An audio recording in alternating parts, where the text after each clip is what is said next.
Good Sunday evening, everybody. It is live here, 8 p.m. on the West Coast, wherever you may be. I hope you're safe and sound in this crazy world. Let's have some fun crawling into the Game of Thrones bubble and breaking down the season finale. Season 7 has come to an end, and it is sparking wild, wild emotions, swinging left and right, swinging backward and forward, swinging east and swinging west. With me to talk about it is Rachel Cushing.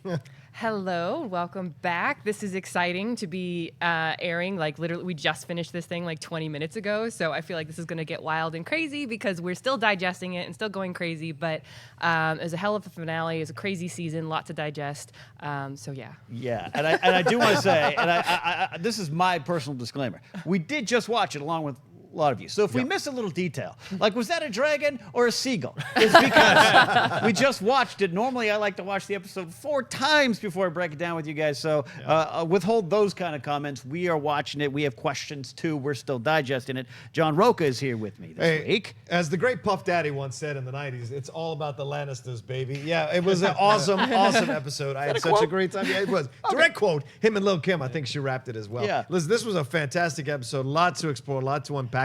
Had a couple of issues, which I'm sure we'll get to, but overall, I think for this kind of a season, it was a satisfying season finale, so I can't wait to talk about it. All right, and with me, as always, is Dennis Tzeng. Hey guys, I'm really excited to talk about this episode. I really liked it a lot, especially the first half of the episode. Yeah. We'll get into that. Also, we got all these nice goodies. We got the wide shot over here. Yay. All these nice goodies from HBO, some beer, Game of Thrones beer, Game of Thrones wine. It's the bend the knee. Bend the knee wine, red wine over there, Targaryen stuff. But I really want to get into this with you guys. This is a long episode. Yeah. And I'm sure this will be a We long might be review. we might be here till midnight. By the way, I after this episode, I no longer like that term "bend the knee" and what it means. All right. Overall, look, emotions sometimes run high right after episodes. I absolutely love this episode. I'm saying it's an A+++.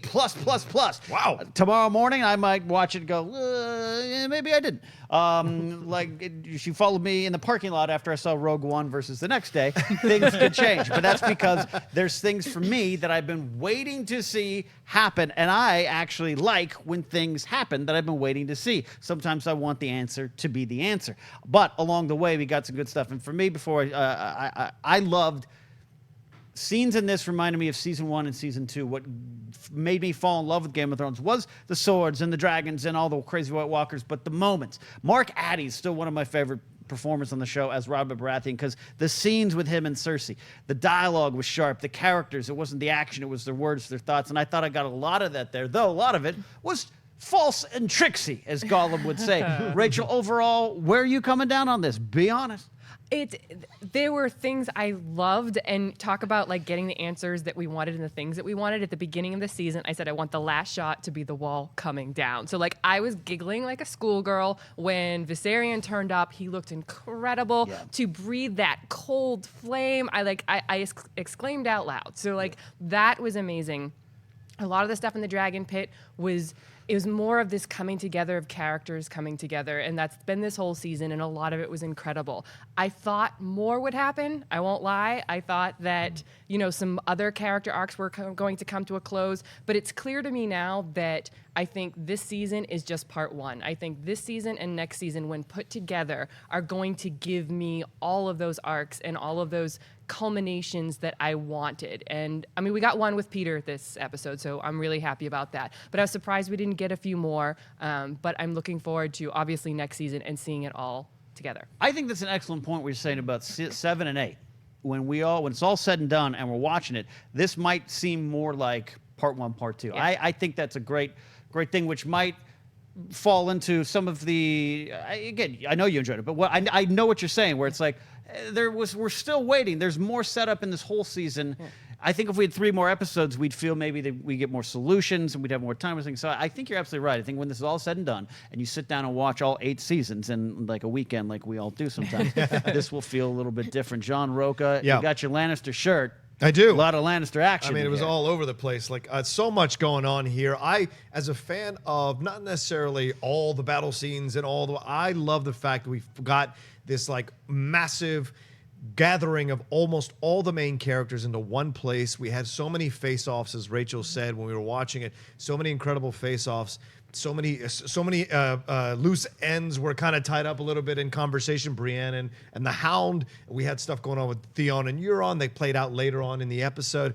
And I really enjoyed that we had these incredible dialogue-heavy scenes between these incredible actors. And so you got a lot of weight in this whole entire thing play out from the beginning to the end. Everybody showing their power. You know, Dany coming in on the dragon. I mean, that's Cersei walking in with the mountain. And then you have these issues with Bronn and Tyrion coming together as well, and having that moment of vulnerability with Tyrion says, "It's nice to see you." Tyrion with Podrick, you know, having the happiness of seeing Podrick again, and of course the dick joke thrown in for good measure by Bronn, which was perfect because that was kind of the stuff that they got into when they were having those last kind of conversations the last time. So there was a lot to enjoy about the episode and about going into this moment with King's Landing. I was surprised. I thought there would be battle. I thought there would be death. We start off with the Unsullied and great score there bringing us in. Yeah. Then you hear the sound of Dothraki, and then Bronn and Jaime having that great conversation. And of course, once again, it comes down to Cox. The whole world's about Cox. I mean, just such a brilliant way to kind of loosen the tension a little bit with a little bit of humor before we get into this very serious conversation here down in the Dragon Pit. Yeah. So overall, I'm sensing you really liked it. It's just maybe it didn't go the way you expected, which is sometimes good and sometimes bad. Yeah, agreed. I found myself at the end going, you know what? I have to measure my expectations versus what the actual season laid out. Yeah. So I have to I didn't feel the Arya and Sansa stuff was earned, which we'll get to. But I felt that overall, what leading up to the dragon boon, that ice fire against the wall. If the wall is going to come down, that's how the wall comes down, and it's such a brilliant way for it to happen, and to happen so quickly. I think if this is a 10-episode season, this is not happening for another 2 episodes, right? But because it's only 7, they make it quick, and so that's the things you have to kind of measure your expectations versus that. I did want more people to die. I think that kind of Here we are again. bothered me a little bit. Yeah, I mean, Isn't that what we talked about last episode? We talked about. I'm just like, if you're can't gonna fault you for that. right? If you're gonna hold out the deaths, I mean, I just want some deaths, and so. I imagine next season will probably be death heavy. Yeah, very much so. And so maybe I just have to wait. And I think Rachel is right. This is like when they shoot a 2 and 3 in a trilogy at the same time. They're using the first season, this season 7, as the part 2 of the trilogy to set up what they're going to hopefully tie up in the next season. Yeah. And by the way, I've tried to. I may not be the first to say, but I'm trying to coin the phrase "frostfire" as Hashtag on it, my guys. daily Thrilled shows. I've been talking about frostfire all week. Hashtag frostfire. Dennis, where are you sitting? Frost or fire on this episode? I'm going to go more fire because Yeah. what I liked about this episode was, last week we talked about the things that we liked, and I think in general we were all kind of mixed about last. There was a lot of things we liked, but there were some problems. This I had less problems with because we weren't jumping around to a bunch of different places. People weren't suddenly appearing here and there and just magically not dying. Where this one they kind of brought it down, especially in the first half where the pacing was much slower. You saw all the build up to the big meeting. And all that stuff, all the dynamics that we got to see again. We got to see Tyrion and Cersei. We haven't seen that in a long time. There's just so many dynamics that we got to revisit again, even if it was for a short time. The Hound and Brienne. Just like there's just so many of those things in there that made me like this episode so much. Fulfilled in that regard. And the Hound in the Mountain. I mean, Yeah. that Yeah, whole they got you their know moment. who's coming for you. You've always Get known. hyped. Whoa. I was like, you're gonna make me wait for Clegane Bowl. And he's been switching the buttons back there the whole season, but he's a big Game of Thrones fan. Adam, did just yell out, good episode, you love it, you're satisfied?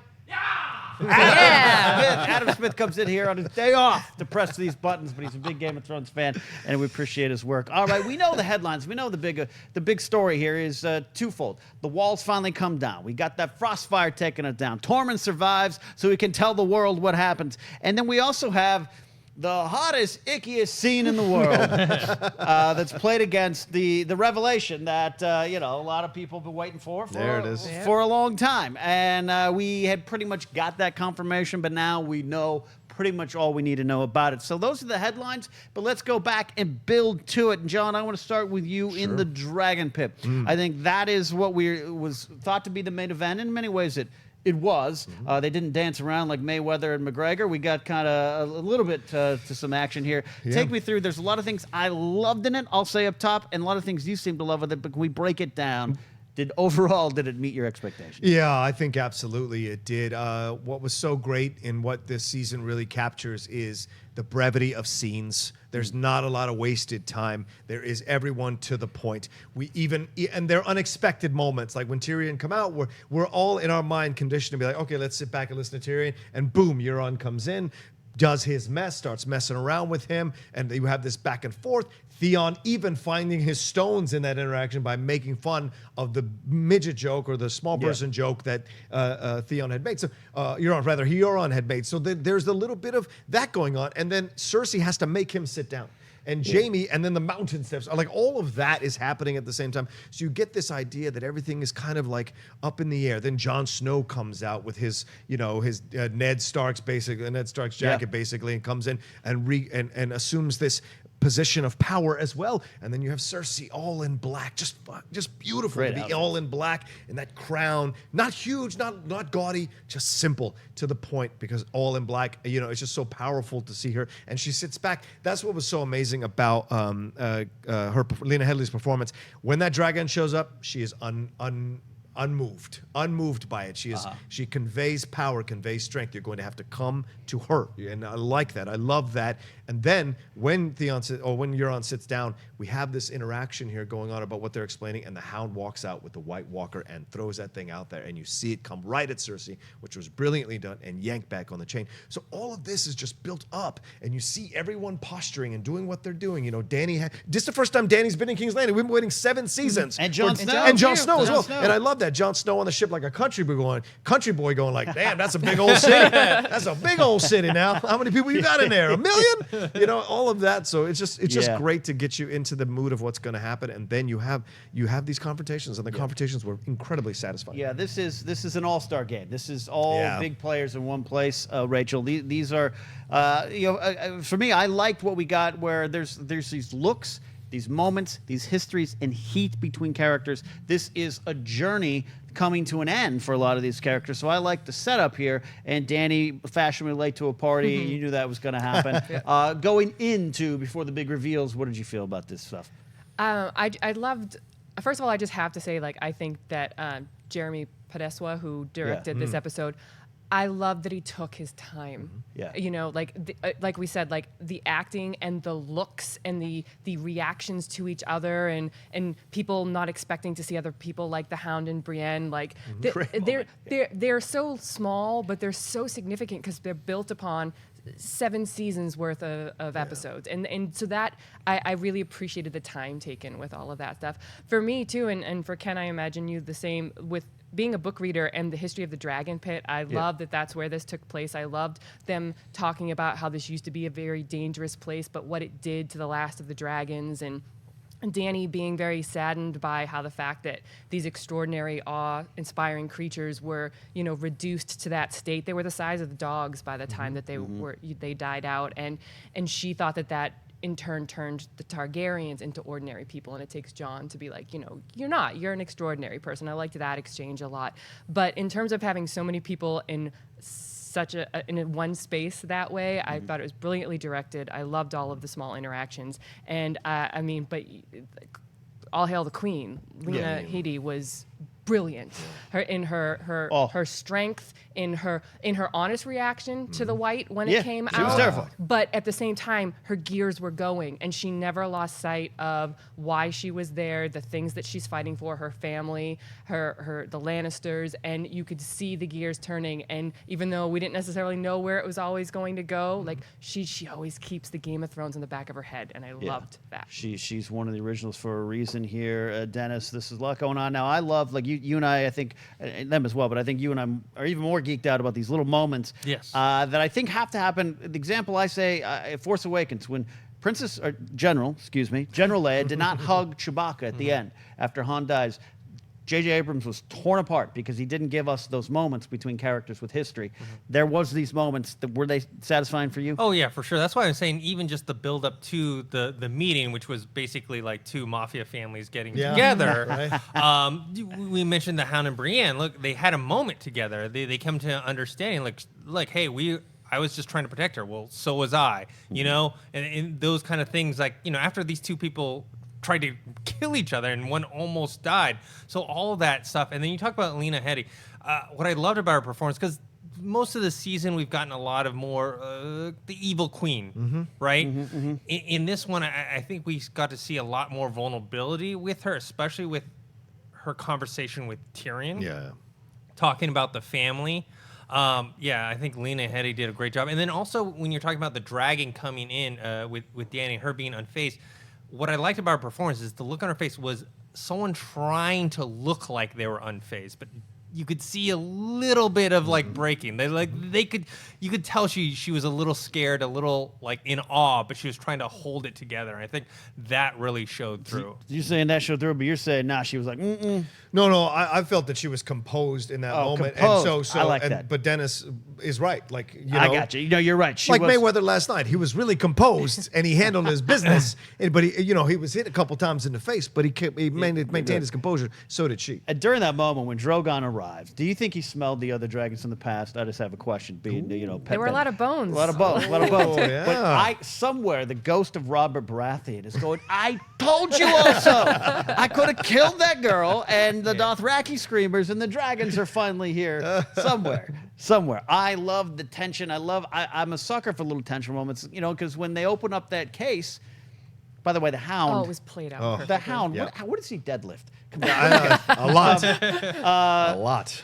I fell for so many. Maybe I'm just stupid. I don't answer that, internet. I fell for so many things in this episode because I was like, oh, the thing died. The thing died. Now they're all screwed, and so I fell for these little tension moments, Rachel. Yeah, I was scared. That was my point. I'm scared. Absolutely. Like they tested us time and time again. That's why I think the direction and the editing and everything was so good in this episode, because it kept pushing those moments to the point of where you start second guessing yourself and you're like, did that guard do something to that white? Like, did Cersei plan something ahead of time? And I loved what Jon was talking about with Cersei. She's a planner. She knew Dany was going to make that entrance on Dragonback. So she was ready for it. So that's why it was more interesting and fun to see her reaction to the white, because that was not something she was expecting. But then she composed herself and new information, okay, new plan or whatever is going on. So I loved that part of it. But yeah, because there was so much expectation built on this scene, there was a lot of shoulders up going, how's this going to happen? How's so-and-so going to react to so-and-so? And when Euron starts in and interrupts Tyrion, you're like, oh boy. What's this guy going to do? How's he going to upend this whole thing? Right. And I love the thought of him turning tail and being like, can they swim? They can't. Good. Out. Again, so Euron. And so okay, well, Cersei just lost an ally, but did she? And so there's a lot of that kind of stuff that they just did so well. See, even in my notes, I fell for it. You're on first to be convinced. I'm an idiot. I'd fall for all of this here. Jon Snow, has some great stuff in here, but he's invoking Ned's name. Got invoked a lot. Yes. A lot. Cersei uses it. You know Ned Stark, the man I him. killed, or Joffrey did, but the man I helped set up. But Jon's like, there's the only war that matters, the Great War, and it's here. Jon keeps going back to this here. He's so earnest to a fault. We learn a little bit. Yeah, and it's a really interesting seeing how this all plays out, because she says, I will concede, but you've got to stay in the North and never come after my crown ever. Right. And he's not willing to do it. For the first time ever in public, he pledges his loyalty to Dany. And I don't know how much. Everybody's chagrin. Right. I don't know how much of that is his loins and how much of that is his brain, but it's there, right? And so he does it. And so when he does it, and what is great about the performance that Kit Harington has here, he almost surprises himself by saying it. Because, logically he would. And Tyrion gives you could learn to lie a little bit, blah, blah. And then I love this meta moment. And maybe some people hate meta moments in these shows, but I love that he said, now, I know you're going to tell me that's how my father died, and that's how being this way is how my father died, but I'm going to blah, blah, blah. But I love this invoking of Ned Stark. Cersei says it over and over again. Ned Stark's son wouldn't do this. Ned Stark's son would keep his vow. Ned Stark's son, which of course lays the groundwork for what we're going to find out at the end, that with Samuel and Bran have this conversation where we find out he's not Ned Stark's son. So this all is being laid out, but then when he doesn't, he has his moment to tell them, no, this is how I'm going to live. And he's become even more stubborn with how he's going to live his life and how he's going to rule the North. It is from a place of idealism, nobility. He wants to be different. And I think he's almost inspired by how Dany is different. And so he wants to be part of that puzzle as well. And I love that. And Kit Harington, you give him a little bit of rope, the guy can really do great work. And he's almost seducing Dany when he's having the whole thing like, you're really great. You're awesome. You're a great Targaryen. That's how it's done, gentlemen. Pay attention. That's how it's done. Always be kind and nice. You'll get there. And so he's just like doing all this, and I love that. It's just really brilliant. I definitely want to take a moment to say that Kit Harington and Emilia Clarke, I don't think are the best actors in the cast. That's always been kind of they aren't. But they play their characters very well. And this season, so much was on top of them, that so much on their backs that I think they did, Dennis, a spectacular job. I love this moment when Jon says, "Words stop meaning anything if we keep lying." That's some good stuff from Kit. I mean, we all know now that he is not actually Ned Stark's son, but later we'll talk about the scene that he has with Theon and saying that Theon is actually part Stark as well, as long as Greyjoy. Yeah. And I know he's Jon Snow is part Stark, but he actually is Ned's son. I mean, in so many ways. I mean, he didn't know Rhaegar. Rhaegar didn't raise him, so all his ideals and his moral compass is all based on how he grew up with Ned Stark. So in that sense, he is his son, and so it showed in this episode. Yeah. He could not lie. He couldn't, do a little falsehood. He just told the truth, which and it cost them. I mean, who knows? Was Cersei really telling the truth or not? Who knows? But at least in that circumstance, they thought she was. Yeah, I mean, and at that moment when the White comes out and charges at Cersei, I thought it was so good. Again, like you said, Rachel, great direction. Cersei believed. That moment just undervalue, I guess, her connection to family first. Yeah. So I'm watching that going, she fell for, or not fell for, but she's convinced. But it's not for the reasons little old Kenny would be convinced. It's for her and the family reasons. By the way, one of my favorite characters is Qyburn, Anton Lesser. Always does spectacular things for so little, and I love the way he was like, look at that thing. Oh, wow. Picks up the hand. Great moments there. Anyways, this leads to Tyrion making perhaps another one of his bad plans. He's had some up and down strategery this season, as it were.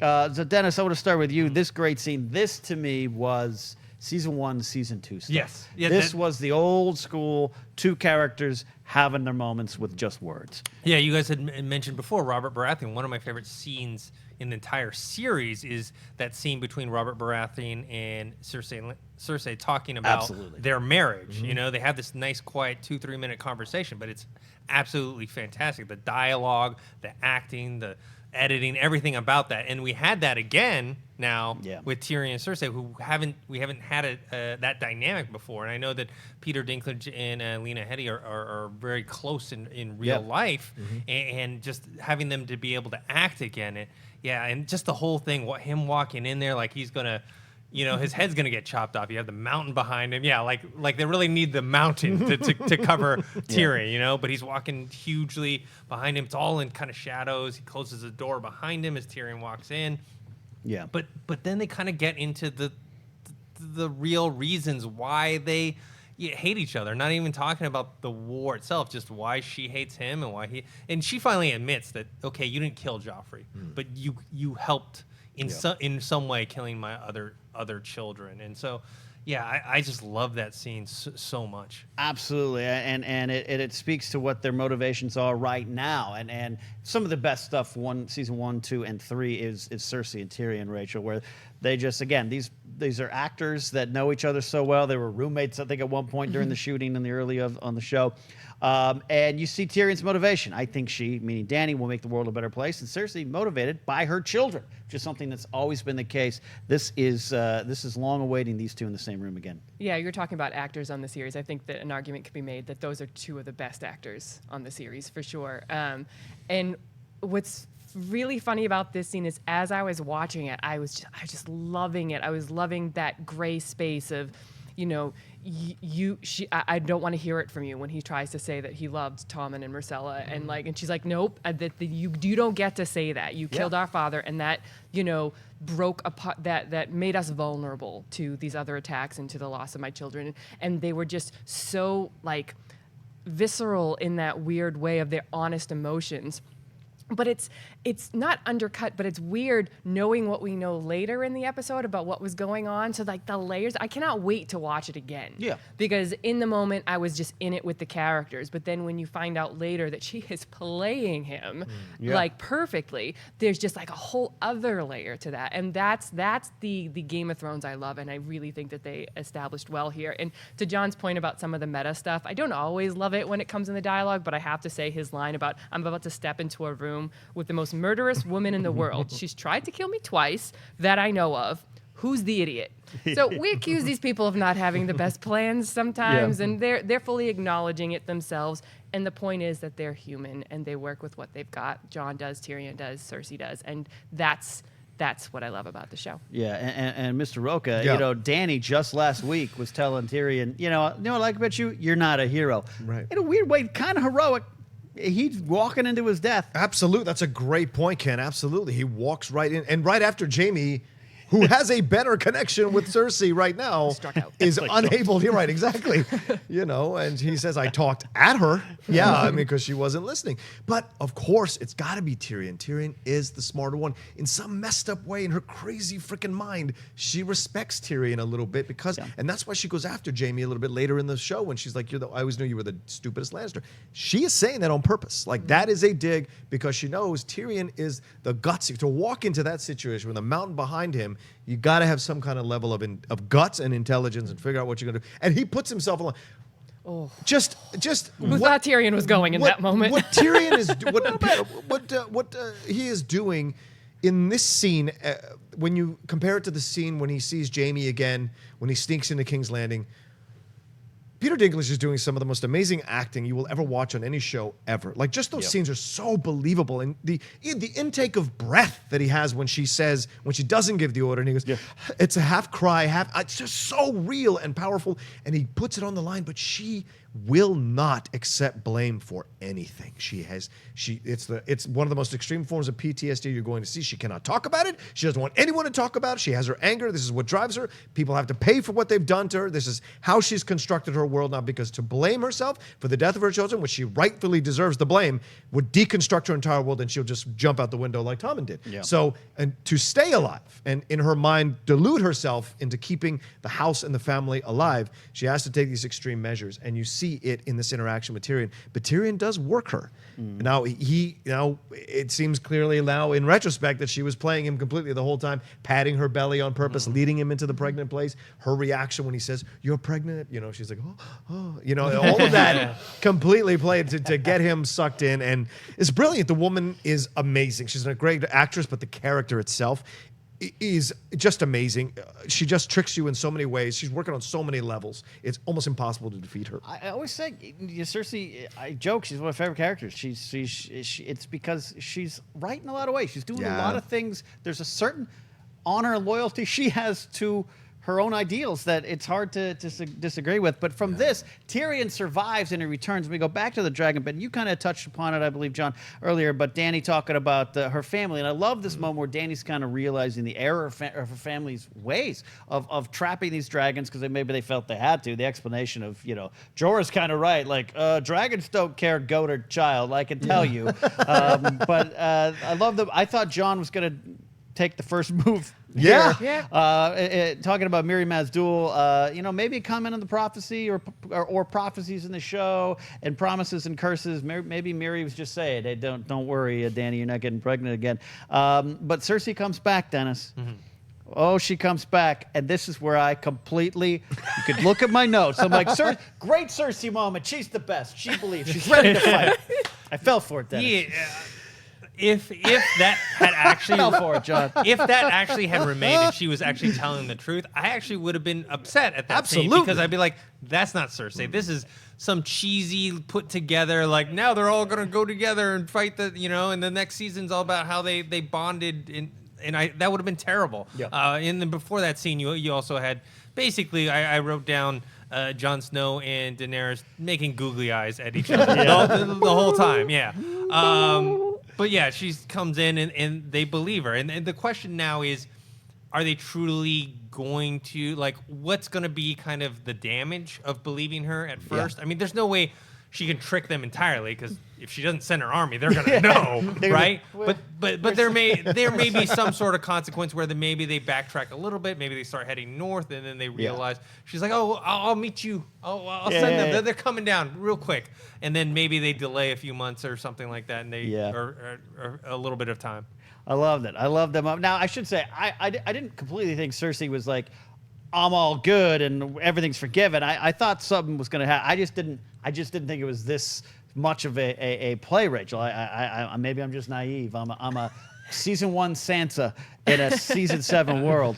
But this was a good moment. I was motivated by I will march north to fight alongside you in the Great War. It's hard not to like get, caught up in the idea of all these characters coming together against the greater threat. Like, we fight for the living and all of that. And it's the things that Jon believes in and whatnot. But the undercurrent is this is Game of Thrones, and Game of Thrones doesn't do that. Yeah. So I didn't know what her plan was. I didn't know what was up her sleeve, but I love that it caught me off balance. And I was like, all right, what's the play here? And that I didn't know, and that, that the writers were able to, craft something interesting and unexpected in that way was great. Yeah, and from here you give another point, John. Sorry. No, what you were going to say. No, just the way it happened. The score, and we don't talk about the score enough on the show, and we should, because this is when she walks in. The score that's playing is one of dread. When Cersei walks back in again, and you're like, oh man, what's going to happen here? Because it's these like darker beats, and then when she says, "I'm going to stand. I will not drag my army down. They will fight with you." The score picks up. It's like dun, dun, dun, dun, dun, and you're just like, yeah, maybe this is it. So I don't fault Ken for getting caught up in it. I don't know. I a little bit. I felt like, oh, this is interesting, but like Dennis, I was like, oh, this better not be true. Yeah, this better not. This ain't not in her Cersei. character. Yeah, it's not Cersei. I don't know. I just love Cersei so much, man. I just love her so much. All right, there we go back to Winterfell. Sansa is learning that Jon bent the knee. That's right. The King of the North is now, I don't know. I was going to make a bad joke, and I walked off the set. He's bent the knee to Daenerys Targaryen. Let's just say that. And we get this stuff here. And this is, John, we'll start with you here. Okay. This stuff, I know you guys weren't fans with Arya and Sansa. And this season, it's been, even less. Arya, for the last couple of years, has not been one of my favorite stories in execution, though Arya is one of my favorite characters, which also leads to part of the disappointment sometimes. Sure. Yeah. So we know last week, we don't want to go too much into last week, but we know that was not some of the more popular stuff with the fandom. Here, Baelish is wedging himself in the middle of it here. Yeah. Your thoughts at this point? Yeah, at this point, I was super pissed, because I was like, oh, great, this is going to be bullshit again, where he's going to seduce her and trick her and play to all the notes. And I just wrote down, I have it in my notes. Great. What was the point of the whole 6 seasons with Sansa? What was the point? If she's going to be this gullible still, what was the point of it? And it bothered me a lot. And I thought at this point, and I think what you bring up about Arya is absolutely true. Maisie Williams has done a fantastic job with this character of Arya, despite some of the underwriting, underselling they've done in her plot lines, some of the mistakes, some of the errors they made in her plot lines and her storylines. It's not Dorne-ish level, but they've certainly messed up some of the storylines with her and have left her kind of out on an island for a while, and it's bothered us a lot. And so I thought, wow, we're really gonna double down on this thing and let Littlefinger seduce Sansa to turn on Arya by doing that whole thing, like, what's the worst you could ever think of? What's the worst? Whatever he's doing, and all of that. And I thought, man, this is gonna suck, because then she's like, she's talking about usurping Jon, and then she says, well, Arya would never stand for it if I became, if I took the power away from Jon, Arya would never. Arya could kill her, blah blah blah. She says all this. So her concern is not that she shouldn't do it. Her concern is if she did, Arya would kill her. So there's that. All of that, I was like, oh man, don't do this. So at this point, this is what I'm thinking. So just like I fell for Cersei, maybe you fell for Baelish. Absolutely. Well, I fell for the writers and what they were doing. Yes, absolutely. And again, I understand. I definitely understand some of the points you made last week too. It's very valid stuff. I still think Baelish is a master manipulator. So at this point, I'm like, he's doing it again. He's doing it again, Rachel. But he's also, in going out, he's given some good advice too, by the way. Yeah, this whole thing works for me if. Right. And here's the if he overplayed his hand in this scene, if Sansa came to the realization of being played by Peter because he tells her to play this little game of assuming the worst, which she says in the later scene that she did. I assumed the worst, not about who you wanted me to think about Arya, which is what she was doing in the moment with him, but about him. And then clearly got some corroboration from all-knowing Bran. Yeah, by the way, Bran finally walks in. Oh, is there a problem? Oh, Yeah. Well, let me just Can I solve clear it this up for you guys? Oh. So for me, it works if that was the moment she figured it out, so that it does not negate everything that happened last week. I am okay with this idea. Sure. A lot of fans have been talking about, what Ken and I were talking about before we started taping, was this Arya has been leading her to this thought. That's what she was doing last week. Arya was trying to get Sansa to this place to make this realization. And I can get behind that as long as what we saw of their characters in the last 2 episodes wasn't all like an elaborate ruse to trick Peter. Right. That I don't believe. I believe that it was them coming to this, Sansa coming to this realization in this moment, and then using it against Peter in the trial moment. So to summarize it, so people understand where you're coming from, because I totally agree with what you're saying here, that last week's stuff was, I believe, this theory that was going around on the internet, which can always be trusted, that Arya was speaking in some sort of code. Arya was kind of, that whole thing with the blade and putting out, even Bran going back early on. Who knows? Maybe him and Arya had some conversations. Hey, I can trust you because you're crazy like me now. But you're saying you would be upset if it was learned or revealed that the whole time they were playing. They've been playing Peter, and that all of their scenes. I agree. with that. And Dennis? I don't think so, No. because you don't fake that scene that you have Sansa breaking into Arya's Yeah, room, right, finding exactly. the faces. Right. That Yes. doesn't make any sense at all. To me, sometime between last week's episode and this week's episode in the whatever Game of Thrones timeline, Right. they figured it out. They got together, because then you had that scene where, remember before when she's like, Sansa told Arya, you don't know the stuff that I've been through. You couldn't imagine, you couldn't survive that. And then they have kind of that callback to it in this episode. I think at some point they had some big conversation, and a lot of things were revealed, and Bran was probably part of that as well, telling them all the things that they needed to fill in that they didn't have. See, I think that conversation happened, but after this opening scene between Peter and Sansa. I think at the beginning of this episode, Sansa was still a little off kilter, feeling back up against the wall, has this conversation with Peter, and Peter pushed it one step too far and made it click in her head that there's something else going on here. Then I believe that this, maybe she went to Arya and said, okay, truce.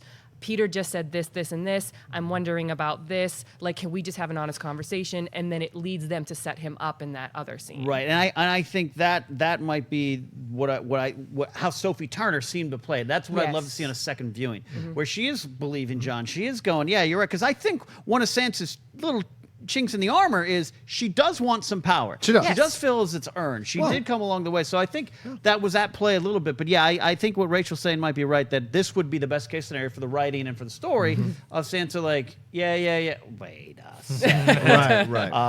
And then the bound of him. But we don't see this. Like, that's the thing. So you want that? Yeah, I want that. Of course, they've fair. always That's shown fair. it to us. They've Yeah, but always they shown want it to us. they But wanted they the want this- surprise. Yeah, and and I that's thought it was basically. and that's the thing. I thought it was a cheap surprise when it happened. I was like, it wasn't earned. It wasn't earned, and I'm sorry. I'm happy to be on my own island. And Don't feel at like, me, bro. Like, yeah, come at me, But bro. at least Come at me, bro. are you at least relieved that Sansa Yes. wasn't the gullible one? Because Absolutely. we definitely saw the new Sansa Yeah. in this episode. That's right? the Sansa I Like love. the whole, Right. do you deny it? Do Right. you you know what I Right. mean? Yeah. Like all that.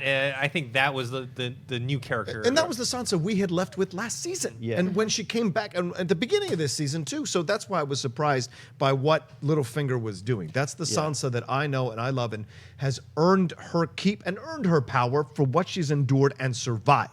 Yeah. She is no longer that little princess lost in the idealism of the world. She has lived it, and she's a stronger person because of it. So for me, I was happy in the end, yes.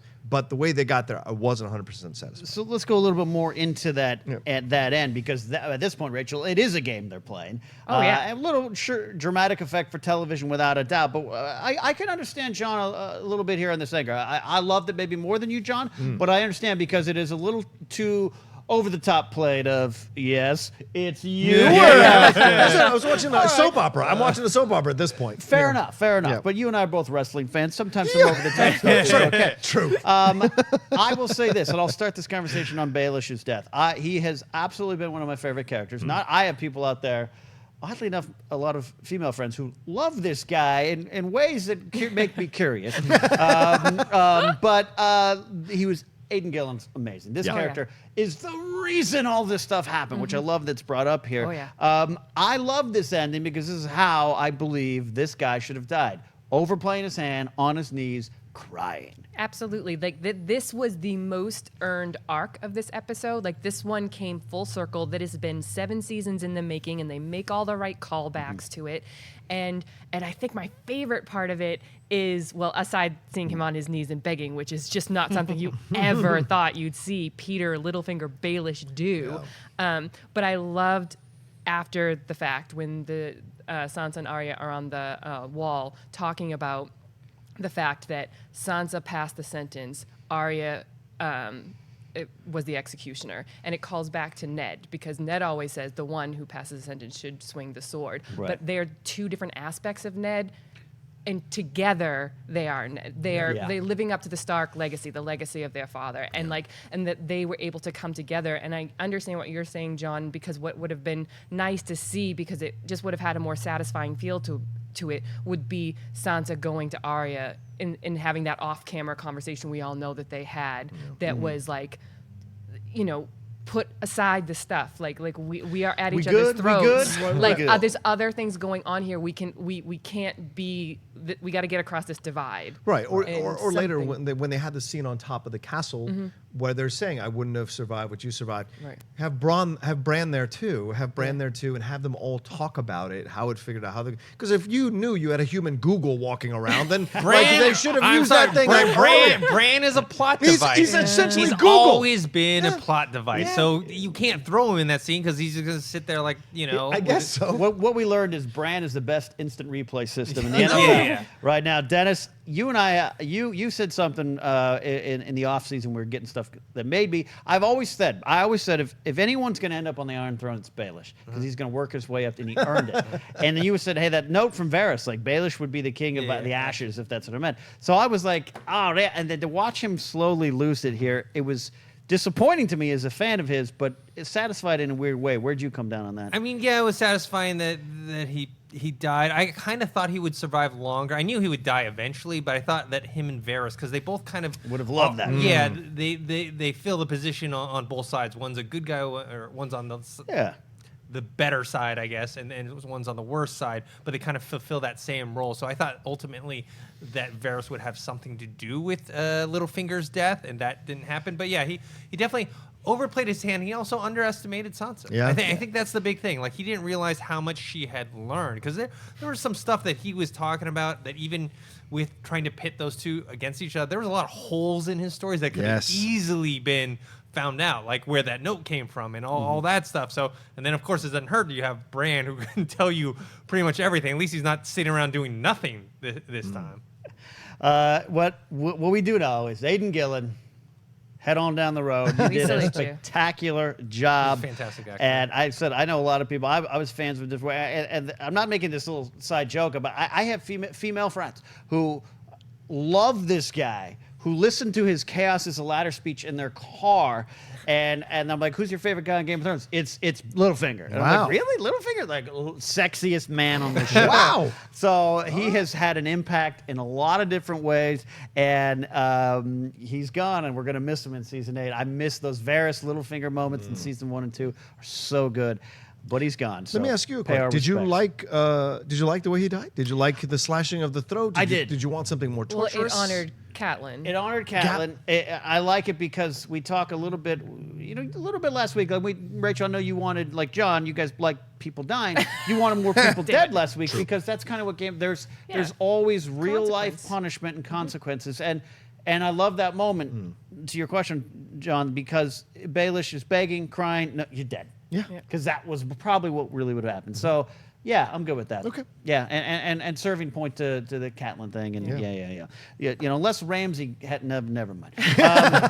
So from there, let's kind of start building towards everyone's getting ready. We got some stuff going on at Dragonstone, cutting between these two scenes. We're jumping back to that. Much like we'll see later with Jaime, everyone's planning the march north. I kind of like these little scenes. It's these like, all right, you take your guys. We're going to go around this way. You run a button hook to the end zone. We're going to do this. But out of this, and also, I will say here, I put this note. We'll see what happens. Ser Jorah, my man, warns Dany of death. Yeah. Yep. And those little things sometimes scare me when someone's like, someone might kill you. Nah, you're good. You're good. I don't know. We'll see probably next year or 2019, basically, we learn if Jorah was right. I don't want him to be. But out of this stuff, Dennis, comes Theon. Yeah. Now, Alfie Allen said at Comic-Con in that panel that you and I sat in 14 hours to get to, I think. Not in line, just through the other horrible panels we had to watch to get to that panel. Alfie Allen said this is about finding empathy for Theon. And I know a lot of fans who are like, don't care. Theon could die. Doesn't get my empathy. Yeah, I mean, that's with a lot of characters. Sometimes when someone's done with a character, I know a lot of people are like that with Cersei, and some people are like that with... Littlefinger, just there's certain characters that eventually that's how they go. With Theon, I had empathy for him, even though he did some horrible things. Yeah.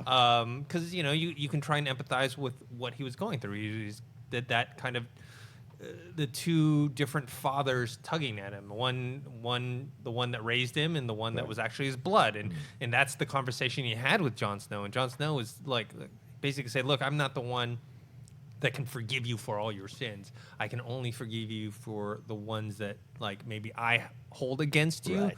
And then that's where the Ned Stark conversation comes back into play, and about being like, that's really who your father was. But basically for both of them, they were talking about both of them. And, and then him having that desire and the loyalty to Yara to go save her because she was the only one that tried to save him. When he was when he was held captive by Ramsay, Right. and then he had that fight with the one guy, and he took advantage of not having balls. I never, I never thought that would ever happen, but that actually worked in his favor. Comes in handy. I actually love that. Now, Rachel, I don't know how many bar fights you've been in, but I'm sure John's been in a few. So this was, Was it Tuesday yet?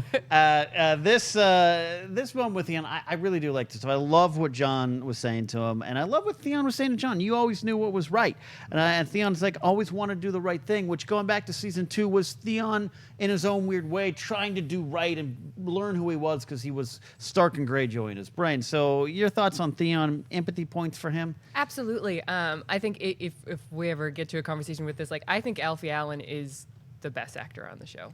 Personally, I like it. Strong statement. He moves me in a way that it's very subtle and it's very powerful. And this scene was amazing because there's just so many levels to it in terms of him looking at Jon as an inspirational character, which is something we all do, but that doesn't we don't get frustrated with him time and again. Right. And that his sort of honor and nobility and honoring his father doesn't get him into trouble, which he acknowledges in this scene, which is great. And this idea of blood is just so important to the show because its bloodlines are important, and with everything we're going to be talking about with Jon's lineage and blood being important, but what he says to Theon is going to come back into play for him, which is that he is both a Stark and a Targaryen, and that just because he's more Targaryen than Stark in terms of the big picture does not mean that he's any less of a Stark. Right. And that Ned is any less of his father. He absolutely was his father, because father figures are more important than blood father figures. Absolutely. And that's the beautiful thing that he says to Theon. And I just love that Theon uses this and uses the inspiration that Jon gives him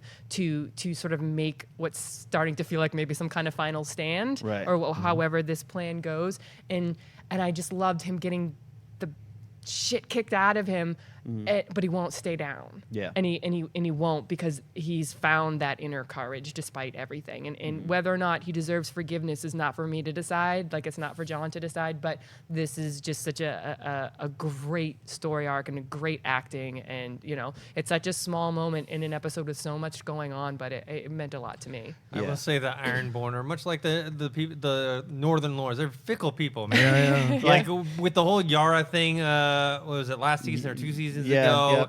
And now this thing, they're like, oh, we're going away with this guy to Essos or whatever. Yeah. Or not Essos, but like somewhere so we can they retire basically, and then. Okay, now we'll go with Theon. Yeah, now, John, I want to go to here on Theon. I want to bring my thoughts on Theon and see where you come down on this. An example I've always looked at in pop culture is the character of Corporal Upham in Saving Private Ryan. yeah.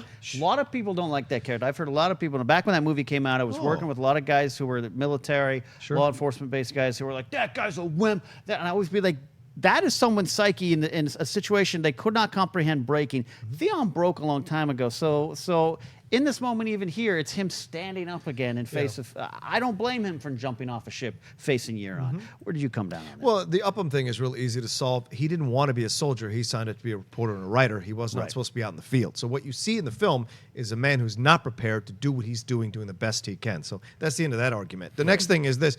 With Theon, I absolutely enjoy this redemption arc with Theon. I don't 100% agree. I still think Peter Dinklage is my favorite actor, followed by Lena Headey in this film, in the show rather. But like this whole concept of Theon being redeemed, initially, right, I was upset that he jumped over the ship, but that's my own thing of like wanting someone to be always heroic but sometimes heroism comes in forms that you don't understand or recognize or not conventional to you. And so when you see, this is what Game of Thrones does really well when it does it well, is it throws you these curveballs that you don't see coming, and you like, wow, this is amazing. I did not see that was possible. Even within the fight, they threw you the curveball because you get caught up in this idea because you've seen so many movies and TV shows where the hero steps up and the young kid finally fights back and somehow finds a way. I was thinking of Ralphie and Christmas Story while I'm watching this scene. But like, the truth is, he was getting his butt kicked, rightfully so, by a stronger, more virile guy.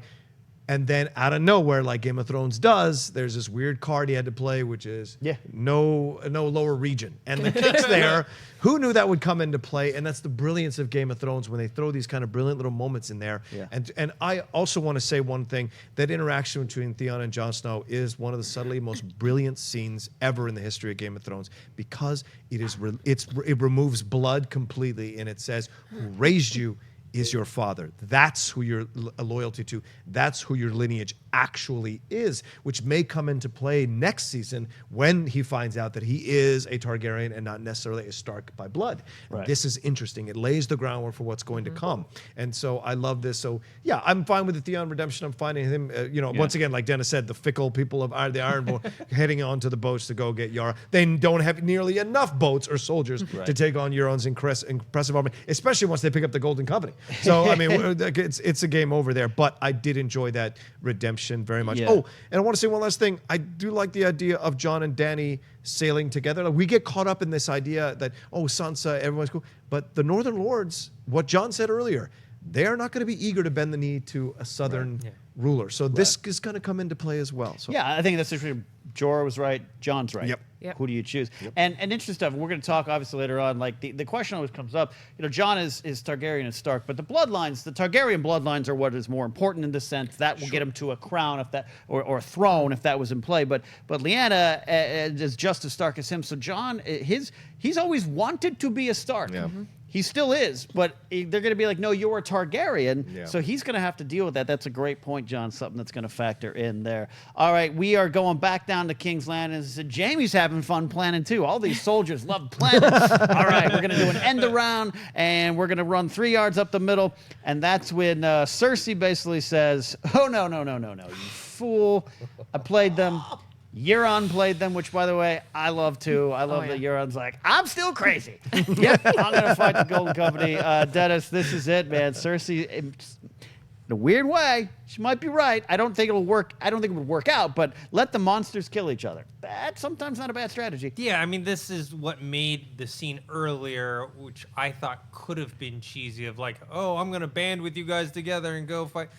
makes that more believable because you're like, okay, she is playing them. She is being true to her character and her nature. Yeah. She's not going to care. I mean, I talked about this before. This plan I always thought was stupid, bringing a zombie and showing her. Like, okay, yeah, she got freaked out, but really all she cares about is what is in her immediate surrounding. So to her, it's like, no, you guys go play that. Unless it's right at her doorstep, she's not going to care. And she called out Jaime for that. And Jaime, there was that moment where she was like about, she was thinking about, I mean, there was that moment with Tyrion, and now there was a moment with Jaime where she was going to order the mountain to kill them both. And she couldn't do it, and he runs off, takes off all his Lannister armor, and he looks like Bronn there, and rides off. And winter has come south. Yeah. The weather has changed. Yeah, I love this stuff. I love too that the Iron Bank. I love that they came back. I love that Tycho came back.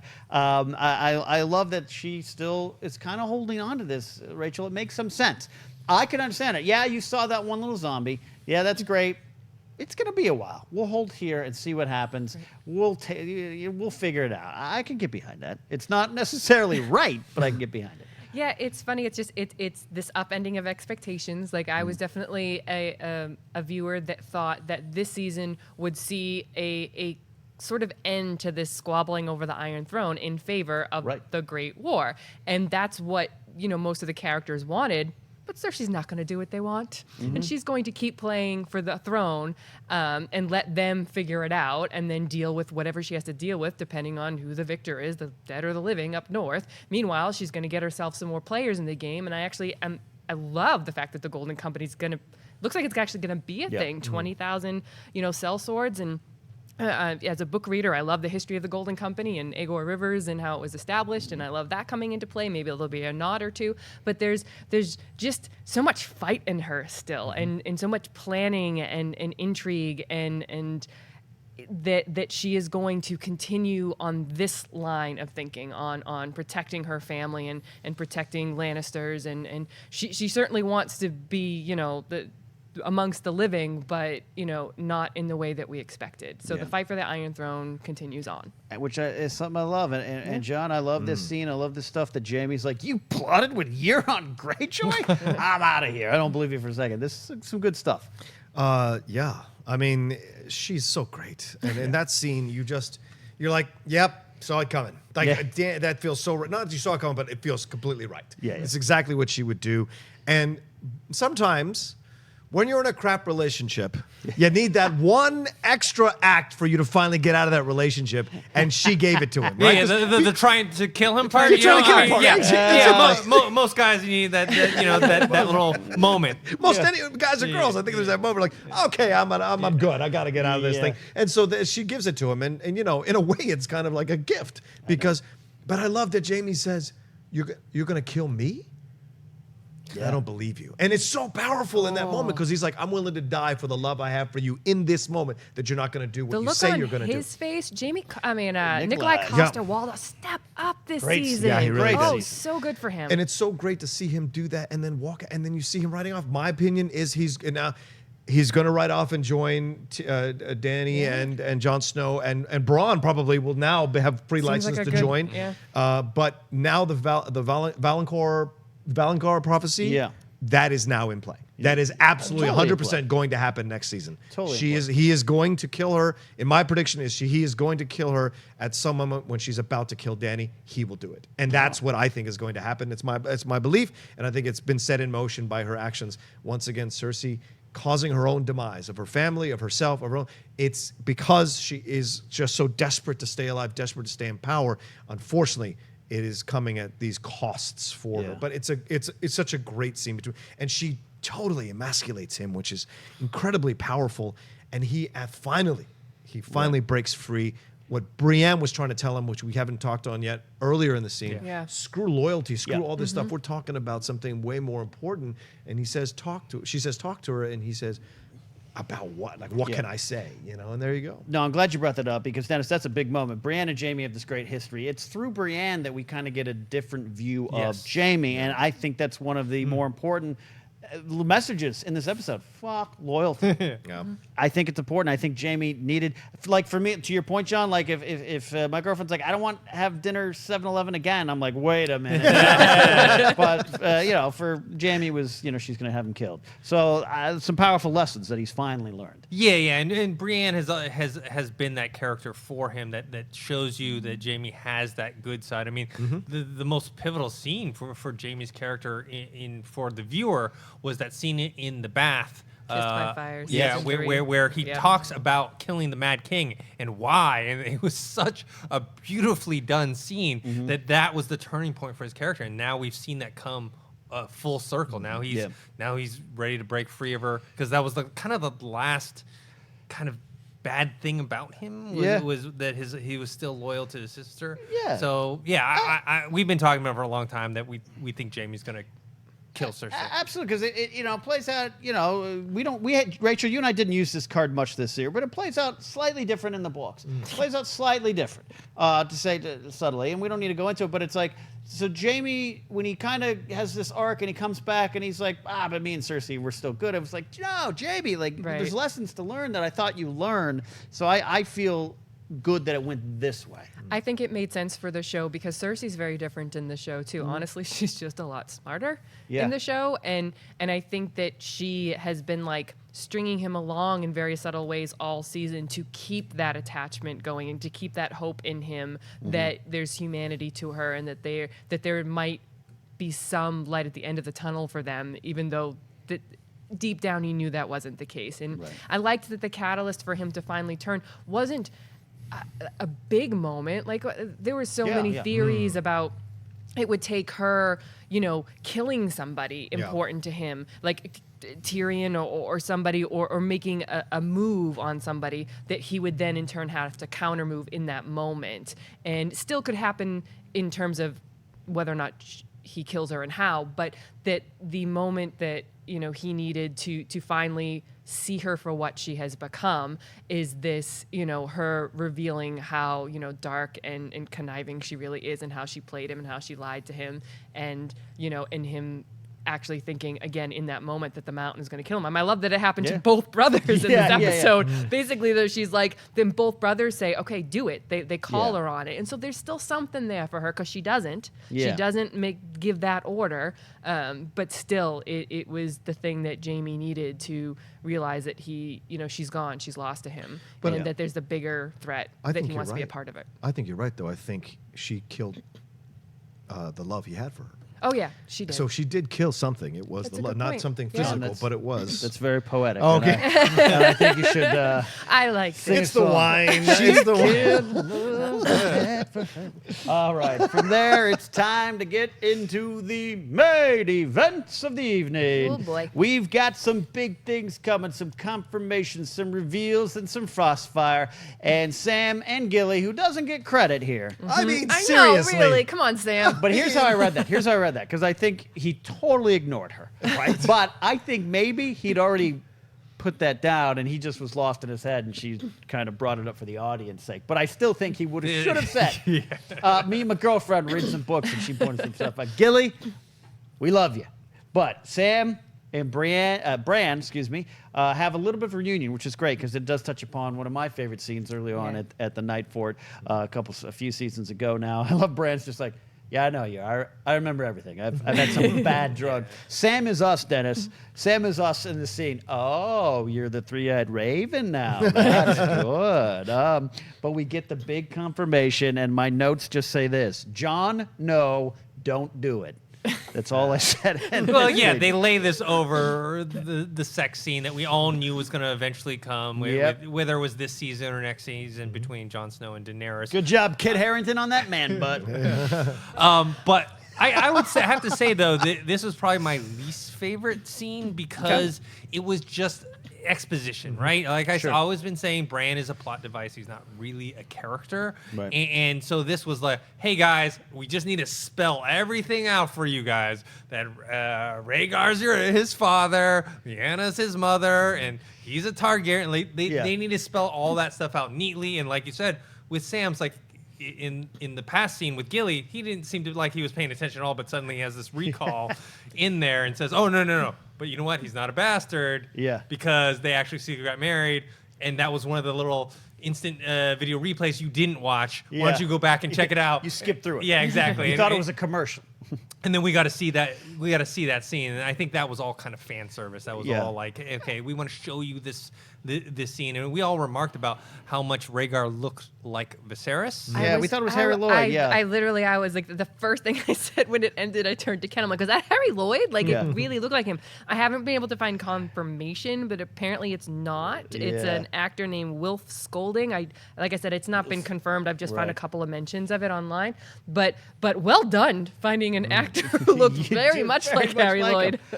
To your point, Dennis, I don't disagree. I think you're right. This was a very clear-cut moment, but I think sometimes for me, that's just we're so in the bubble that I think a lot of people are like, no, that's what Ken's shirt means. I got it. But I think you're right too. Bran is pretty much all that said. He's literally said, I'm not a character. I'm just going to I give you information when you need it. When you need it. So I did like it. I did like the callback to Lyanna, seeing Rhaegar. I like how this plays out, John.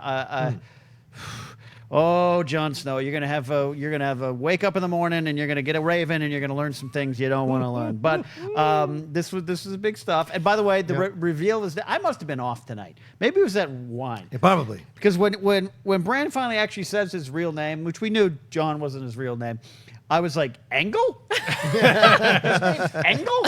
Engel Sand? But Aegon, it would seem to me, is the name. John, take me through the weirdest sex scene we've ever seen since season 1, episode 1. I don't know if it wasn't that weird. It was pretty hot. I'm not gonna lie to you. I mean, it was the two hot people getting up sex. It was nice. Yeah. I get it. Yeah, it was aunt and nephew, but that to me is enough of a separation for it not to necessarily be as incestuous as brother sister. my God. So it was okay. Like in my mind, I'm like, I can accept this. If they a little weren't bit. two hot people, you would not be saying Yeah, this. well, that's probably fair.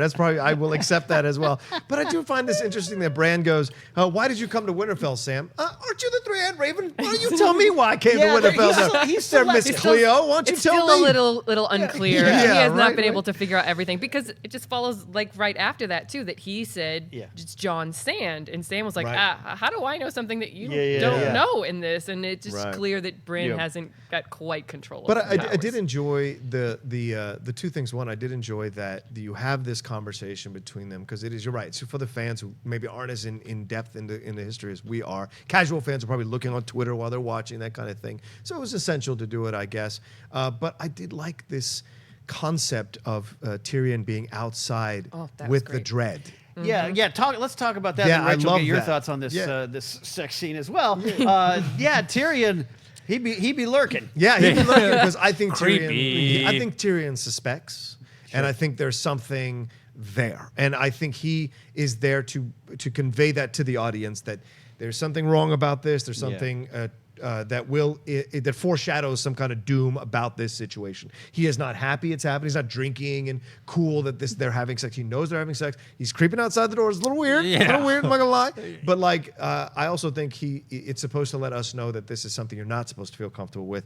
You're not supposed to be happy about. And so, and to your point, Ken, real quick, I think it's a long ride. So maybe Gilly said it a couple of times, and then Sam got it, and then Sam walked through with the information. But I agree, Gilly deserves all the credit. Gilly and deserves all the credit. should have been named. So Yeah, so it's a yeah. little weird that sex scene. So there we go. Absolutely. Rachel, as book readers, and you are much more knowledgeable book reader than I am. You read them long before I did. You've been waiting for this kind of big confirmation, more than just T-shirts, and more than even just last year. This is the big stuff. Yeah, Tower of Joy was such a huge moment for book readers last season, but they never, explicitly stated that Rhaegar was his father. And so for it to be spelled out, like I agree with, Dennis in a sense of like, I'm not the biggest fan of storytelling in television to be that blatant, but I appreciate and I liked the cross-cutting because they're saying the story as we're seeing Jon and Dany finally come together and that scene and everything and this sort of, and it wasn't a culmination of something good. It had this undercurrent of dread to it, and not just because it's aunt-nephew sex. Because again, as a book reader, Which like according to John, not the worst kind of Yeah. sex, I mean, by the way. I mean, There's worse. I'm kind of with John a little bit, I guess. I mean, there's worse. I'm not lying. No, I'm not wrong. There is worse. Yes, technically true. Also, in the show, the only example we have is Jaime Cersei, which has been depicted as not good, but in the Which books, is worse. It's within his worse. But in the books, the Targaryens did this Yes. for hundreds and hundreds of years, and I'm not saying that makes it okay per se. I'm just saying that for the world, it is not unheard of. I agree with that. And so like I can take that and be a little bit okay with Sure. a hot sex scene, which I did think it was. So. Absolutely. But yeah, I think the undercurrent of dread is less aunt-nephew and more like for the foreboding aspect of how will Dany take this news. We hope it's that she's not just a power-hungry person who would react badly, but I think that there are aspects that she would. I think Tyrion feels on the outs too. I mean, I've read before, and I don't necessarily know. I'm going to have to rewatch the season. I'm really excited to rewatch it all the way through, back to back, to get a sense of these things. But a lot of people sense Tyrion as being somewhat interested in Dany, or having kind of fallen for her in a way too. So this idea of her choosing Jon, not just in an attraction way, but also she took Jon's advice about sailing north, not Jorah's advice, which was the same as I would imagine Tyrion's advice, because he doesn't like her flying around because it's more dangerous. I mean, he said doesn't that. want her to do the more dangerous thing. So I think that Tyrion is feeling a little like, where does he belong in this situation? Jon is sort of usurped not just a romantic relationship, but also as an advisor kind of a thing. And he's against his family. He's given up his family to follow her, and she doesn't always heed his advice. And I feel like he feels adrift. And I think where his character goes next season is one of the things I'm the most interested in, because that scene very much indicated to me that he doesn't know where he fits in. And I like that for him as a character. And Cersei says that to him. Cersei Yeah. says she's the perfect woman. She's a foreign whore, blah, blah, blah. Yeah, yeah.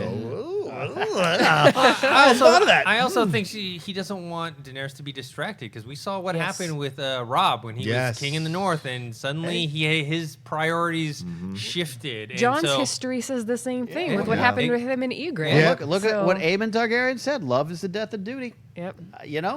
That's So sometimes I true. mean, if we learn anything from Game of Thrones, love equals bad. Like, Yeah. anything that's done out of love equals you're gonna get killed, or you're gonna, all that stuff. Yeah, absolutely. A little moment. I want to go back. We got the big thing. In the Sansa Arya stuff, Sansa and Arya had the moment where the stuff Arya saying, "I had to be someone else or something else," and Sansa, the strongest person. It's a great scene. But I love this is where we had seen it in the trailer. Yes. But we saw Sansa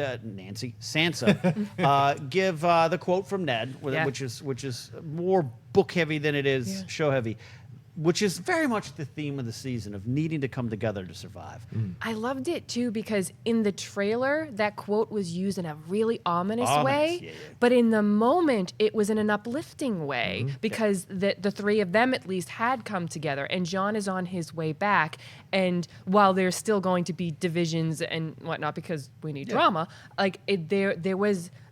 I liked the hopeful way that quote ended up being used in this episode, when that's not how I was expecting it to be used. Absolutely, and I love that the shadow of Ned Stark hung all over this season. This season, it was good. yeah. Absolutely. So Bran then heads, wargs on into the Ravens and heads north, and something that, well, like I said before, Mr. Rocha, I've been waiting for this for a long, long time, and I love the Night's Watch. When people ask me, Ken, what house do you want to be part of? I would join the Night's Watch. People don't believe me. I believe in worrying about the wars to come and the bigger picture of things more than the squabbles of the lands. It is something in my character, something big. So I'm fascinated with the Wall. I'm fascinated with the history and the magic of the Wall. Fascinated with the history of the Night's Watch and the lands of always winter. I love this moment, even though it is heartbreaking. We see it coming. Tormund, Beric. It's a long way down. Yeah, it is. And we're going to find out. I absolutely believe Beric and Tormund survived. I think we didn't see them die. They're both there. Tormund, we see him watching this. Finally, and people have been asking, why has the Night King been, 40 years in the desert marching around? He was waiting. He was building. I think there's strategy. He's not just some crazy faceless monster. There's something going on there. He was waiting, whether or not he knew he was going to get a dragon. He did bring those ice javelins for a reason, and those chains. And the chains. And the chains. This is the moment. I'll start with you, Mr. Rocha, that we've been waiting for. It's a long way down. And that wall, as Maester Ebro said, when he said the walls always stood, we knew that meant something. Listen, I doubt a little bit that the Kennedy assassination was a conspiracy. I doubt a little bit that we landed on the moon. I do not doubt that Ken Napzok would have been on the Night's Watch. Thank you, it's sir. where he's deserved. And I've never believed something more in my entire life the way Ken is built. He's a man of honor, and he would absolutely be on that Night's Watch. And, you know, for so many reasons. But yes, the wall coming down. I didn't know that this was something I wanted until I saw it happening. Right. To be honest with you, because I'm not a book reader, and to me, the wall is the wall. It's never been this amazing thing that you have to get. To me, it was just something that was there always, right? Sure. But the way it was done was so great. It's so perfect when you watch these little characters, little ants come out, and then all of a sudden there are more of them, and you see Tormund's growing fear of what this is, a growing worry, and then you see the giants come out of the fog, and then the dragon, and I was like, is the Night King riding that thing? Boom, and there's the Night King on top of that thing, which means what?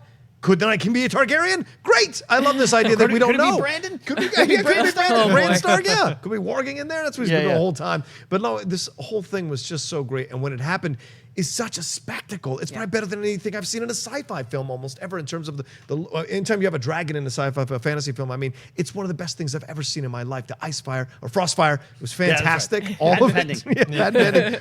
All of it was great. And then when it all came tumbling down, once again, what's great about the Night King is inevitability. He is the sound of inevitability. There's no cheering. There's no roar. There's nothing. Yeah. It's just marching forward as soon as that thing comes down. There's no like, great, it's down. Marching forward. That's all it is. Inevitable death coming for all of us, right? And that's what that is. And it was such a fantastic spectacle to watch. It was so well done. And kudos to all the people who did the CG on that and all the direction on that because it was so believable. Yeah, I mean, like Barrick said, death is the enemy, and death always wins here. And my favorite ending of I love Winds of Winter season 6 ending episode was my favorite finale last year, mostly because of the opening sequence. But my favorite ending has to be the three horns blowing at the end of season 2 and the army of the dead marching, really for the first time, Rachel, that we saw.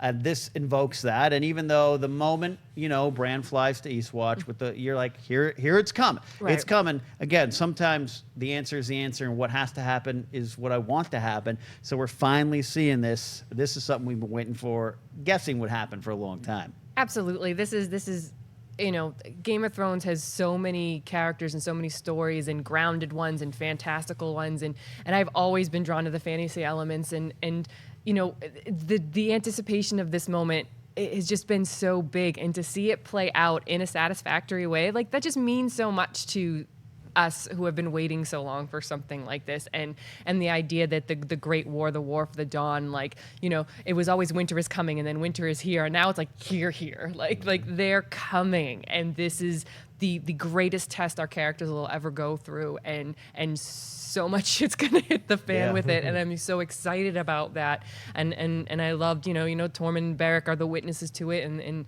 they're going to join our band of heroes and you know, in fighting this threat, and there's so many things to look forward to in terms of everybody coming together at Winterfell. It certainly seems like everybody's heading there right now. And what's the last line of defense going to be, and how Dany's going to react when she sees Viserion in this way is just going to be very heart-wrenching, I think. And there's so much at play because this is it.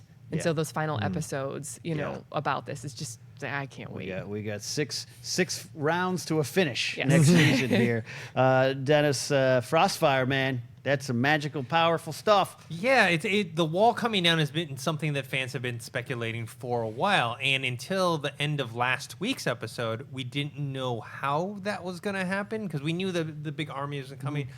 I thought maybe it was the giants that they had turned, but no, it was the dragon, and just seeing the dragon with the Night King riding on it was so crazy, and just breathing the frostfire, taking out and it's not like the wall is how many miles and miles long. It didn't take the whole wall. It took down the section. Just all they needed to get through at Eastwatch. And I'm okay with that. Yeah. And it's not the area that Castle Black is at. So, you know, I wasn't as attached to that part of it. I would have had trouble if Castle Black went down and Ed never went over there. I would have had some problems.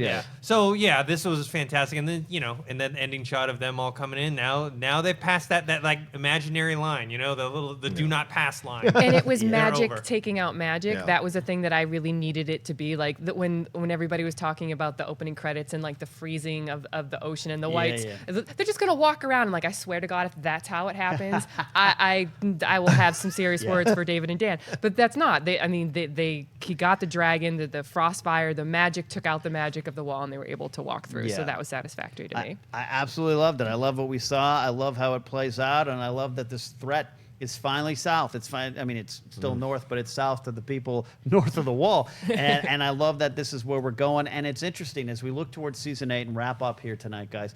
I love, like you said, Rachel, we're still going to have stuff about the throne.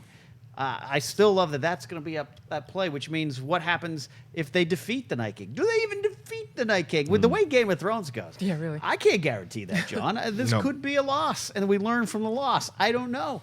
George R. R. Martin promised a bittersweet ending. That's maybe more book than show, but the show is trying to get to where that point is.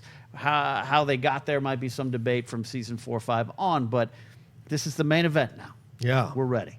Well, I think what Rachel said is right. I think this is part 2 of a trilogy. And the next season, we're going to see it. I don't want to get too graphic. I just think it's going to be balls to the wall. It's going to be insane. I think people are going to die left and right. I think things are going to twist and turn in ways you hadn't thought before. And I think any reservations you had about this season speeding through plot points, I think next season will have earned everything they did this season. It just feels like that's what they've set out. I feel excited for next season, and I wasn't sure if I would, if this finale would let me feel excited for next season, and I do 1,000%. I think there's so much still to play, and I like the idea that they didn't handle one thing, so then it was one thing next season. It's both things still. It's still Cersei. It's still the White Walkers as villains. It's still the Night King there. All of it is still in play. Therefore, your allegiances of all our main characters, the characters that we love and like, are going to be torn in different directions all the time, depending on what's happening. I think the whole thing that's going to come out with Jon Snow and his lineage is going to affect that situation with Dany in ways that we may not even be able to predict at this point. And we don't know if Tyrion's involved in this. It would be very interesting as well. So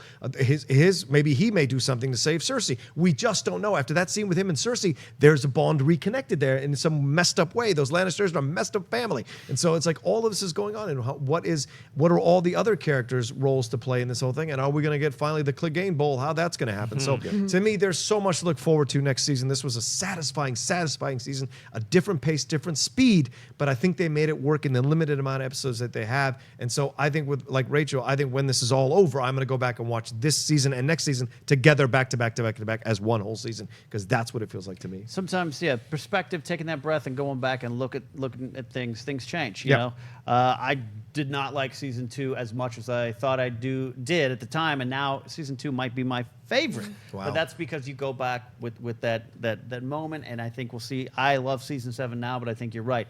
Both of you brought up some great points. I think this connects more directly to 8 than any other season, and you're right, John. I love that there's still big questions in play, that there wasn't a big wrap-up. Cersei's dead.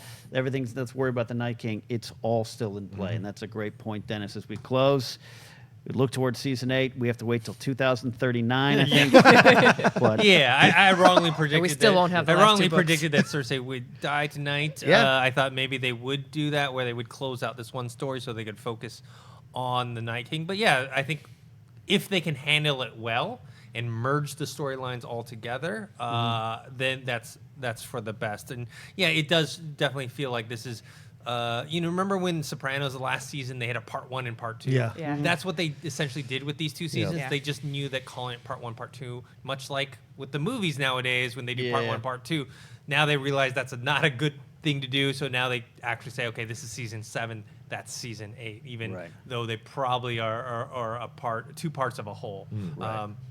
And I'm looking forward to it. I mean, there were some parts in the season that were a bit rushed. Sure. But, then you get, for me, like this whole opening sequence in King's Landing. That's the Game of Thrones that I love and Yep. know. And so I think they still have that within themselves. Let's just see next season, how much they're going to balance the action part and kind of the political drama. right. Rachel, final thoughts from you, then we can start closing up, getting ready for season 8. Yeah, I mean, I just can't wait to watch this again and be able to hopefully better articulate some of my thoughts on it. But like the overall feeling is that this season has been about coming together.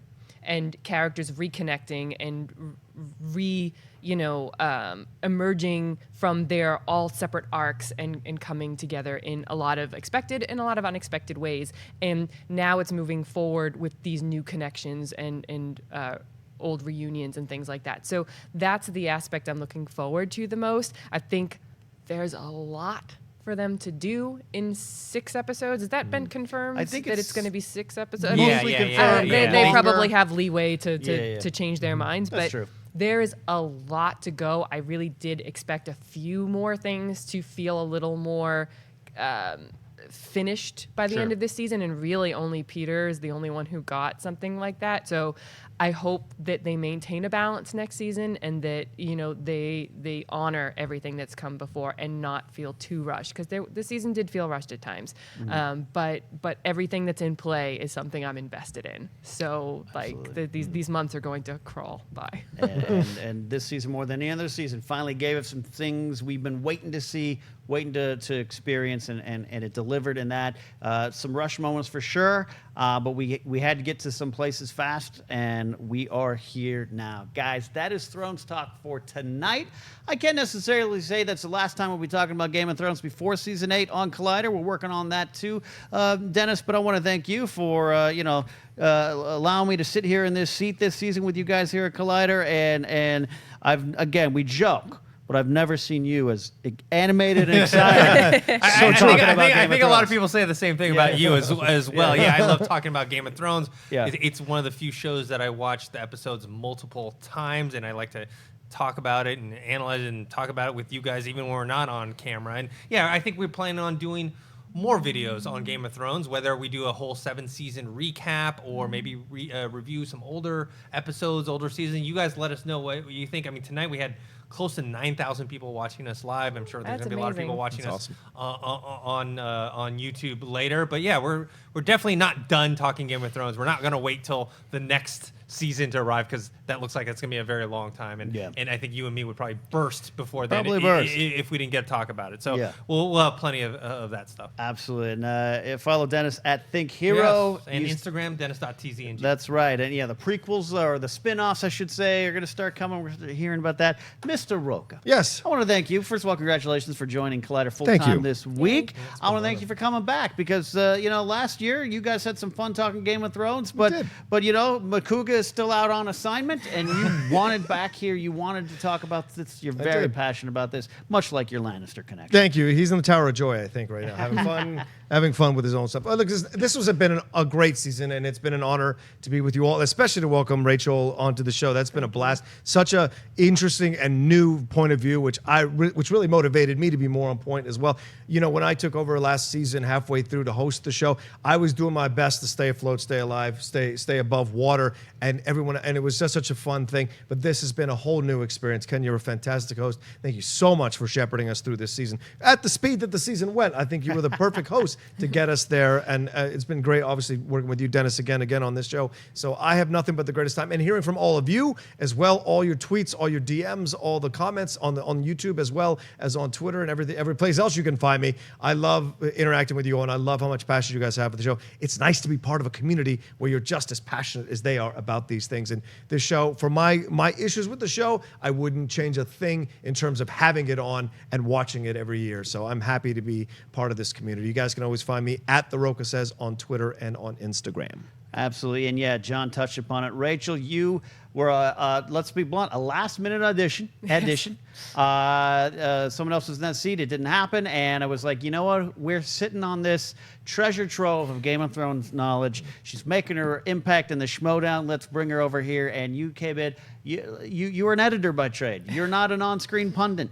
And I think you absolutely came in and just were the MVP of what we did here. So thank you so much for joining us. That means a lot coming from you guys. I mean, I've been watching all your Game of Thrones coverage for the last few years, and to be a part of a team like this has been, a real honor. So thank you for having me on, and, to giving me a chance to be in front of the camera for once in my life. And for the most part, I've really enjoyed it. So, but it's Game of Thrones. Like, we all love this show, and you guys love this show and the books, and been waiting so long to see a lot of the things happen this season that happened, and it's been an amazing experience to talk about it. And so I'm definitely going to be continuing to talk about Game of Thrones until the next season comes out. So So please tweet at me at Rachel J. Cushing. I'm always up for discussions. And yeah, I certainly hope that we're back behind this table to talk some other stuff Game of Thrones related. Absolutely. I'm just the guy who talks the beginning and the end, but thanks, John, for your kind words. It's been a lot of fun here talking Game of Thrones. I talk about Game of Thrones daily, but this has been the most fun I had talking Game of Thrones this year was with you guys, really breaking down and working through, even if we had questions or doubts, everything, we sat here, worked through it. And especially, I said up top, but Adam Smith back there pressing the buttons. And Cody Hall, on one of the nights, we can't forget, they come in here on what's technically considered a day off. They come here to press the buttons and make us look good, and we can't do that without Adam, plus he's a big Game of Thrones fan. So thank you guys there. All right, that's it. We've said our syrupy, sweet, sappy goodbyes. That is it. The Great War is still to come. We'll see you in Season 8, and probably before then, here on Collider Video. Bye. Hey guys, if you like this video, click the thumbs up button. Also, make sure you subscribe to our YouTube channel. It'll help you stay up to date with everything we've got going on here at Collider.